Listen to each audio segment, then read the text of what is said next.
بسم اللہ الرحمن الرحیم۔ السلام علیکم۔ Welcome to S A teaching zone. آج کی ہماری یہ ویڈیو اردو کی ہے 12 کلاس کی۔ بک کا نام ہے گلستان ادب۔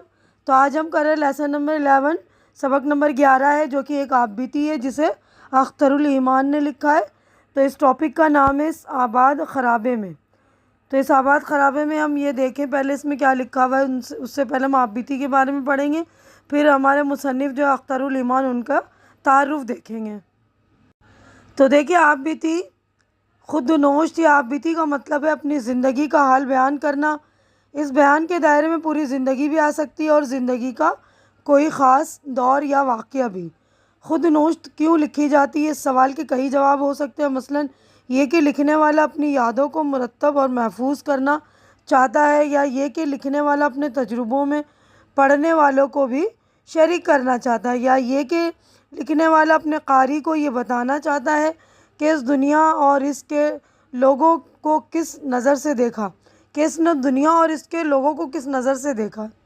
اچھی خود نوشت میں لکھنے والا خود اپنے منہ میں مٹھو نہیں بنتا، اس لیے خود نوشت لکھنے والے کو ہمیشہ بہت ضبط و احتیاط سے کام لینا پڑتا ہے۔ دوسرے کے بیان میں بھی سچائی اور دیانتداری کا خیال رکھنا ضروری ہے۔ اور اردو میں خود نوشت کی روایت زیادہ پرانی نہیں ہے۔ مولانا جعفر تھانیسری کی آپ بیتی کالا پانی کو اردو کی پہلی خود نوشت کہا جاتا ہے۔ اس کی اشاعت سن 1923 میں ہوئی، اگرچہ اسے اشاعت سے بہت پہلے لکھا جا چکا تھا۔ ہمارے زمانے میں رشید احمد صدیقی کی آشفتہ بیانی میری، سر رضا علی کی اعمال نامہ، جوش ملی آبادی کی یادوں کی بارات، قرۃ العین حیدر کا سوانح ناول، کار جہاں دراز ہے قدرت اللہ شہاب کی شہاب نامہ، خلیق ابراہیم خلیق کی منزلیں گرد کے مانند اختر الایمان کی اس آباد خرابے میں بہت مشہور ہوئیں۔ خواتین کی آپ بیتیوں میں بیگم حمیدہ اختر کی ہمسفر اور عدا جعفری کی جو رہی سو بے خبری رہی، اور سعیدہ بانو احمد کی ڈگر سے ہٹ کر بہت دلچسپ اور مقبول آپ بیتیاں ہیں۔ آپ بیتی بالعموم نثر میں لکھی جاتی ہے، لیکن کچھ لوگوں نے منظوم آپ بیتیاں بھی لکھی، منظوم یعنی نظم کی شکل میں۔ تو آگے بڑھتے ہیں، ہمارا جو ہے مصنف اختر الایمان، اس کا تعارف ہم دیکھ لیتے ہیں۔ سن 1915 تا سن 1996، یعنی سن 1915 میں پیدا ہوئے اور سن 1996 میں ان کا انتقال ہوا۔ اختر الایمان کا اصلی نام محمد اختر الایمان تھا۔ وہ نجیب آباد ضلع بجنور میں پیدا ہوئے۔ ان کے والد مسجد میں امامت کرتے تھے۔ اختر الایمان کی ابتدائی تعلیم مختلف گاؤں اور قصبوں کے مدرسوں اور اسکولوں میں ہوئی۔ انہوں نے میٹرک فتح پوری مسلم ہائی اسکول دہلی سے پاس کیا، بی اے دہلی کالج موجودہ ذاکر حسین کالج سے کیا، علی گڑھ مسلم یونیورسٹی میں ایم اے اردو میں داخلہ لیا، مگر اسے مکمل نہ کر سکے۔ پہلا سال مکمل کرنے کے بعد وہ پونا چلے گئے، جہاں فلموں کے لیے لکھتے رہے۔ کچھ دنوں بعد ممبئی گئے اور پوری زندگی وہیں گزاری۔ ممبئی کے اپنے 50 سالہ قیام کے دوران انہوں نے بہت سی فلموں کے منظرنامے اور مکالمے لکھے۔ ان کی لکھی ہوئی بعض فلمیں بہت مقبول ہوئیں، مگر ایک بلند پایہ شاعر ہونے کے باوجود انہوں نے فلموں کے لیے گانے کبھی نہیں لکھے۔ اختر الایمان کا شمار اردو کے بڑے نظم گو شعراء میں ہوتا ہے۔ ان کے 10 شعری مجموعے شائع ہوئے، پہلا مجموعہ گرداب اور آخری زمستان سرد موری کا ان کی وفات کے بعد شائع ہوا۔ نثر میں انہوں نے اپنی آپ بیتی اس آباد خرابے میں کے علاوہ چند ادبی مضامین بھی لکھے ہیں۔ تو یہ ان کا تعارف تھا۔ آگے بڑھتے ہیں ہم سبق کی طرف۔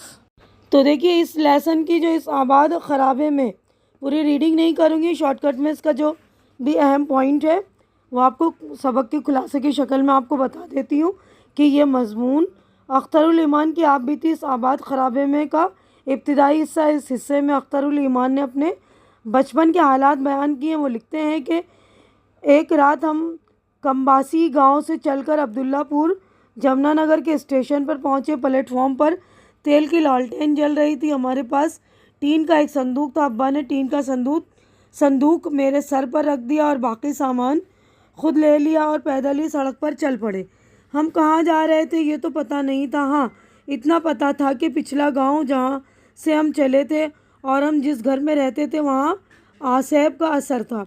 وہاں چھوٹا بھائی رضوان پیدا ہوا جو کچھ ہی دنوں کے بعد مر گیا۔ اپنے چھوٹے بھائی سے مجھے اتنا لگاؤ ہو گیا تھا کہ میں اس کی قبر پر چلا جاتا تھا اور وہاں بیٹھا روتا رہتا۔ بستی کا کوئی آدمی ادھر سے گزرتا تو مجھے گھر لے آتا۔ اس کے بعد اخترالایمان لکھتے ہیں کہ میرے والد امامت کا پیشہ کرتے تھے، انہیں دیہات بہت پسند تھا، وہ بچوں کو پڑھاتے بھی تھے۔ والدہ کے میکے جانے کے بعد بھی مجھے تعلیم کی وجہ سے والد صاحب ہی کے ساتھ رہنا پڑتا تھا۔ وہ چاہتے تھے کہ میں بھی ان کی طرح امامت کروں۔ ان کی زندگی خانہ بدوشوں کی سی تھی، کبھی سرکاری اسکول میں داخل اور کبھی قرآن حفظ پر لگا دیا۔ عبداللہ پور سے چل کر ہم جگہ دری پہنچے اور ایک قبرستان کے باغ میں رات گزاری۔ دوسرے دن سگھ مدرسہ جو ایک یتیم خانہ تھا وہاں پہنچے۔ وہاں کے محتمم حافظ اللہ دیا تھے، محتمم یعنی انتظامیہ مینیجر، تو حافظ اللہ دیا تھے۔ کچھ روز ساتھ رہ کر میرے والد مجھے وہاں چھوڑ کر چلے گئے۔ انہوں نے امامت چھوڑ کر مدرسے کے لیے چندہ جمع کرنے کا کام شروع کر دیا۔ یہاں پھر قرآن حفظ کرنے کا سلسلہ شروع ہو گیا۔ جانے سے پہلے ابا نے مجھے نماز سکھائی جو مجھے پہلے سے ہی آتی تھی۔ سگھ مدرسے کی ایک لڑکی لالی کا نام یاد ہے جسے ایک دن لکڑ بگھا اٹھا کر لے گیا۔ کچھ عرصے بعد حافظ اللہ دیا اور ابا میں انبن ہو گئی اور ہمارا وہاں سے تعلق ختم ہو گیا اور ہم سگھ بستی میں رہنے لگے۔ یہ 50-60 گھروں کا ایک چھوٹا سا گاؤں تھا جس میں مسلمان، راجپوت اور آرائے کاشتکار رہتے تھے۔ وہاں رحمت اللہ نام کے ایک شخص نے ہمیں اپنے حویلی کا ایک حصہ رہنے کے لیے دیا۔ ابا نے مجھے سرکاری اسکول میں داخلہ کرا دیا۔ اس گاؤں میں 1.5 میل کے فاصلے پر ایک پرانا قصبہ بوڑیا تھا، وہاں ایک مڈل اسکول تھا۔ میں وہاں پڑھنے جانے لگا۔ قریب ہی ایک محل تھا، بعد میں معلوم ہوا کہ وہ بیربل کا محل ہے۔ یہ قصہ بہت قدیم ہے، ابھی چند سال پہلے وہاں کھدائی کے بعد 2-3 صدی قبل مسیح کی تہذیب کے آثار ملے۔ سگھ بستی سے میں پیدل بوڑیا جاتا تھا، چلچلاتی دھوپ اور یک بستہ سردیوں میں جب اس ندی کے ریت پر ننگے پاؤں جلتے ہوئے پیروں کے ساتھ گزرتا تو تلوؤں کو دھوپ اتنا نہیں جلاتی تھی جتنا سردی جلاتی تھی۔ آنکھوں سے آنسو نکل آتے تھے۔ مجھے اکثر ایسا احساس ہوتا جیسے اس بستی میں کئی جنم گزارے تھے، کتنا اتار چڑھاؤ دیکھا اور بھگتا جیسے ہفت خواہ طے کیا ہو۔ یعنی اس سبق کا جو نفس مضمون ہے، سبق کا جو تھیم ہے کہ یہ اخترالایمان کی بچپن کی یادوں پر مشتمل ہے اور انہوں نے اپنا بچپن جو ہے کتنی تکلیف میں گزارا تھا وہ یہی اس آپ بیتی میں لکھا ہے۔ تو یہاں ہی پر ہمارا جو یہ پورا مکمل ہو گیا آپ بیتی ان کی۔ اور یہاں دیکھیے لکھنے والے جو مصنف ان کا نام اخترالایمان۔ اب یہاں پر ہماری مشق ہو گئی ہے شروع۔ تو اس مشق میں جو ہے لفظ و معنی، تو پہلا لفظ آصیب یعنی بھوت پریت، خانہ بدوش بے ٹھکانہ جس کا کوئی مستقل گھر نہ ہو، جوہڑ چھوٹا تالاب۔ تو یہ والا صفحہ مکمل ہو گیا۔ اگلے صفحے پر چلیں گے ہم۔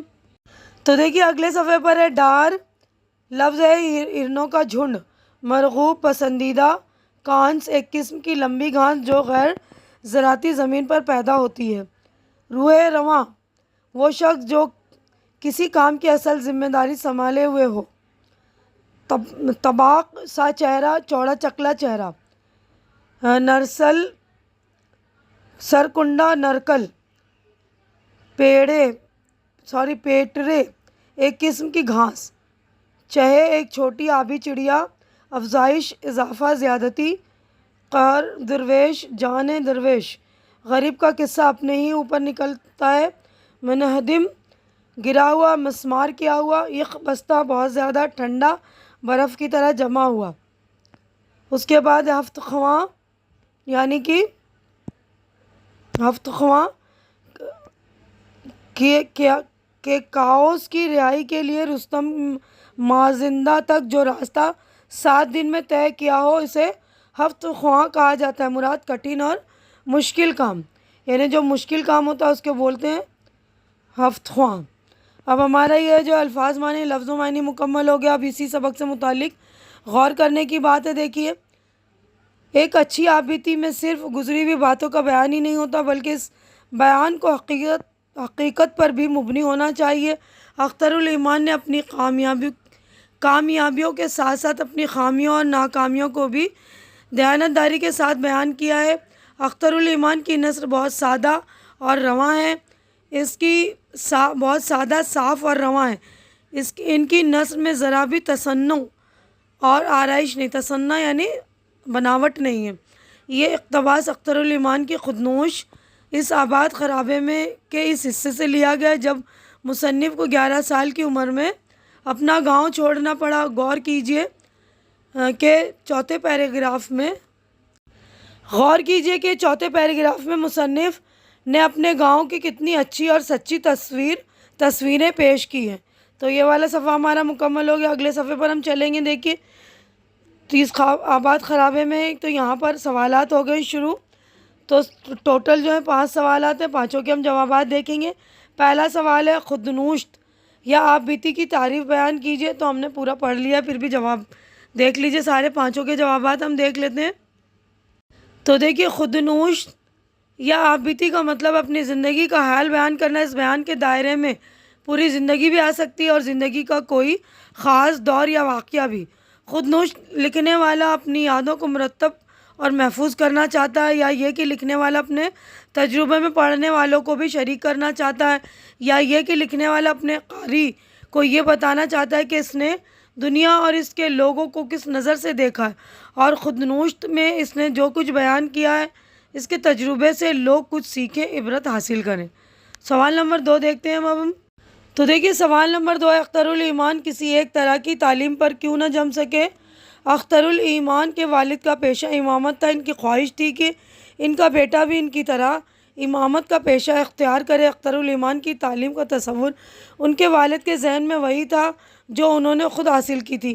قرآن حفظ کرنا اور اردو فارسی کی تھوڑی شدھ بدھ حاصل ہو جائے۔ والد کی خانہ بدوشانہ زندگی کے باعث اختر الایمان کو کبھی ایک طرح کی تعلیم پر جمنے کا موقع نہ مل سکا۔ کبھی سرکاری اسکول میں داخل کر دیا جاتا تھا، کبھی قرآن حفظ کرنے پر لگا دیا جاتا تھا۔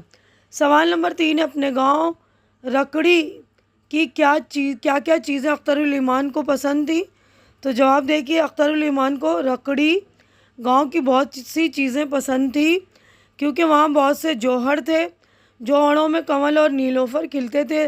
سب طرف بڑے بڑے آموں کے گھنے باغ تھے۔ باغوں میں کھلیان پڑے تھے، کوئلیں کوکتی تھی۔ کیکر اور کھجور کے پیڑوں میں بیویوں کے گھونسلے تھے جن میں بیٹھتے وہ جھولتے رہتے تھے، گیت گاتے رہتے تھے، ایک دوسرے کا تعاقب کرتے رہتے تھے۔ پدے تھے، شامائیں تھیں، لال تھے جو موسموں کی تبدیلی کے ساتھ ساتھ بدلتے رہتے۔ مینائیں تھیں، خوبصورت آواز والے دیٹر تھے۔ اب سوال نمبر 4 ہے، اختر الایمان جب اپنے والد کے ساتھ جگادری پہنچے تو وہاں کیا منظر تھا؟ تو عبداللہ، جمنا نگر سے چل کر یہ لوگ جگادری پہنچے۔ شہر کے باہر سڑک کے کنارے ایک چوکی تھی، وہاں چوکیدار تھا۔ اس سے اختر الایمان کے والد کی نہ جانے کیوں تکرار ہو گئی۔ ابا ایک دم بگڑ گئے۔ جھگڑا شاید اس بات پر ہوا کہ وہاں رات گزارنا چاہتے تھے۔ اس جھگڑے کے بعد ان کے والد نے وہاں رات گزارنے کا ارادہ ترک کر دیا۔ سوال نمبر 5 ہے، مدرسے میں رہنے والی بچی لالی کے ساتھ کیا واقعہ پیش آیا؟ مدرسہ میں رہنے والی بچی لالی ایک دن مدرسے میں نظر نہیں آئی۔ پہلے مدرسے میں اسے ڈھونڈا گیا، پھر جنگل میں کچھ لڑکے گئے۔ جنگل میں ایک بھٹ کے باہر کچھ خون میں لت پت لالی کے کپڑے اور اس کی کھوپڑی ملی۔ اسے لکڑ بگھا اٹھا لے گیا تھا۔ اب دیکھیے، عملی کام ہے یہ۔ دیکھیے، آپ کو اپنی زندگی کے کچھ ایسے واقعات یاد ہوں گے جن کی یاد آپ کے ذہن میں ہوگی، انہیں یادداشت کی شکل میں لکھیے۔ تو آپ کے زندگی میں کوئی ایسا واقعہ جسے آپ یاد رکھنا چاہتے ہیں یا یاد کرتے ہیں یا آپ کو یاد آتی ہیں، وہ آپ کے لیے کوئی غیر معمولی اہمیت رکھتی ہوگی، مطلب وہ ضرور کوئی ایسی اہم بات ہوگی تو اس کو آپ اپنی آپ بیتی کے طور پر لکھیے۔ تو یہیں پر ہم اپنی ویڈیو مکمل کر رہے ہیں۔ امید ہے کہ جو کچھ میں نے آپ لوگوں کو سمجھایا اچھی طرح سے سمجھ میں آ گیا ہوگا، اور میری ویڈیو بھی یعنی پورا چیپٹر مکمل ہو چکا ہے۔ امید ہے کہ آپ کو میری ویڈیو اچھی لگ رہی ہوگی۔ اچھی لگ رہی تو اسے لائک کیجئے، زیادہ سے زیادہ شیئر کیجئے، تاکہ جو بھی ضرورت مند آپ کے فرینڈز وغیرہ ان کی ضرورت پوری ہو سکے۔ اور میرے چینل کو سبسکرائب کر کے آپ لوگ میری ہیلپ بھی کیجئے، مجھے سپورٹ کیجئے، کیونکہ میرے چینل کو اس وقت آپ لوگوں کے سپورٹ کی بہت زیادہ ضرورت ہے۔ تو پلیز آپ لوگ میرے چینل کو سبسکرائب کر کے میری ہمت بڑھائیے۔ ہماری اگلی ملاقات انشاءاللہ نیکسٹ ویڈیو میں ہوگی۔ تب تک آپ لوگ اپنا خوب خیال رکھیں، مجھے دعاؤں میں یاد رکھیں۔ اللہ حافظ۔